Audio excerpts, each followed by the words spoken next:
Good morning. Welcome back to the sanctuary.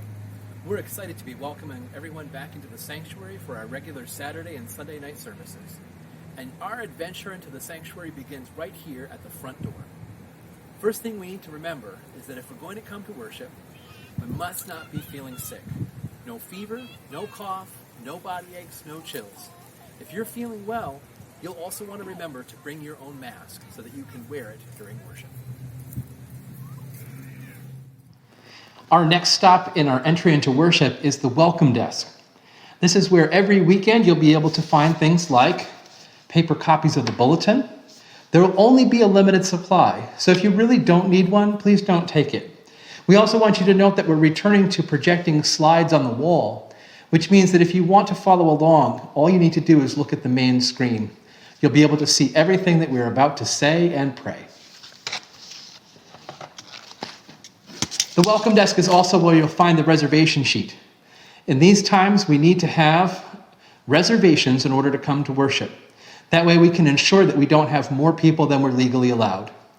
Find your name on the reservation sheet, take a pen from the clean cup, check yourself off when you've arrived, and that way we'll know that you made it to church that week.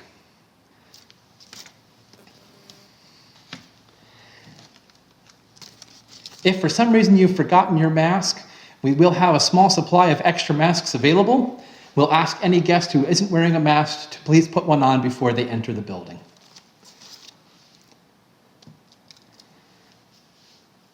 Once you've checked in, you'll want to head into the sanctuary.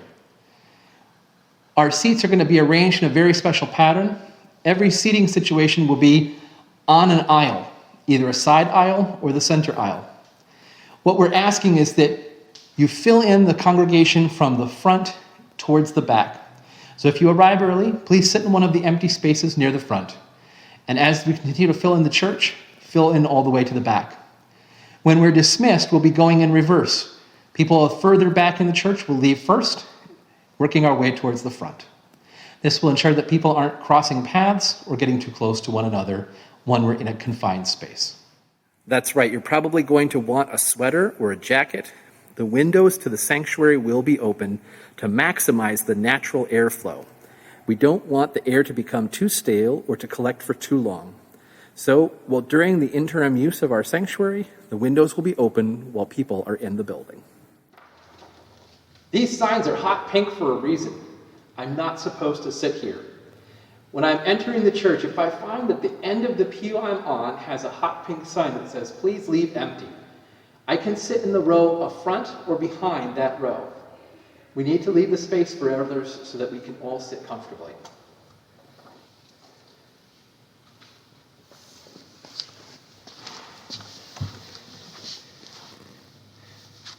Another way to know that a seat is available is that in the pew rack immediately in front of it, I'll find some hand sanitizer. I can use this throughout the service to keep my hands clean. You'll also note that there are no books, Bibles, hymnals, or other materials in our pew racks. This is on purpose. We're trying to reduce the number of transmission surfaces. We have provided for you either a bulletin that was emailed to your home, the bulletin you could pick up in the narthex, or all of the liturgies that can be found on the screen on the wall. We won't be passing the offering plate, but making an offering is an important part of worshiping God. So we will have the plate out on a small table near the back of the sanctuary. We encourage everyone to leave their offering in the plate either on their way into church or the way out of church. Making a faithful gift to God is one of the ways that we sustain our ministry here. We're grateful for your gifts, but more importantly, we are all grateful for the abundance that God has given us. When it comes time for communion, you can simply remain in your seat. Communion assistants will be bringing around the silver trays. Each tray contains packets that have both the cup and the bread. The bread is held under the plastic cellophane, and the juice is underneath the foil. So first remove the cellophane, and then consume the host. When you've finished that, you can consume the wine underneath. When you're finished, you can dispose of your cups on your way out of church in a basket in the narthex. It's true. Church won't seem exactly like it used to. We won't sit as close as we used to. We won't be having any touching during worship. We won't shake hands as we pass the peace. There will be things that just won't be the same. But trust that in this place, when we gather, the Word of God will be present.